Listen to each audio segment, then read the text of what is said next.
Ditya Andrista, mantan manajer Denny Sumargo, ditetapkan sebagai tersangka atas kasus penggelapan uang dan pemalsuan surat.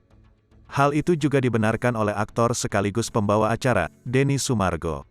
Ia sudah jadi tersangka, kata Denny Sumargo saat dihubungi Tribun News, Rabu, tanggal 23 Februari tahun 2022.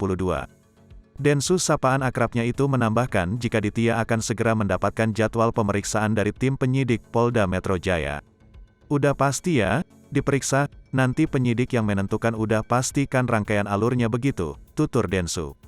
Lebih lanjut, pria yang terkenal dengan nama pebasket sombong itu menegaskan hanya sang manajerlah yang ditetapkan sebagai tersangka dalam kasus ini. Iya kan uangnya sama dia, diambil sama dia, pungkas Denny Sumargo. Sebelumnya, polisi telah menetapkan Ditya Andrista sebagai tersangka atas kasus penggelapan uang dan pencurian data pada Selasa, tanggal 22 Februari tahun 2022.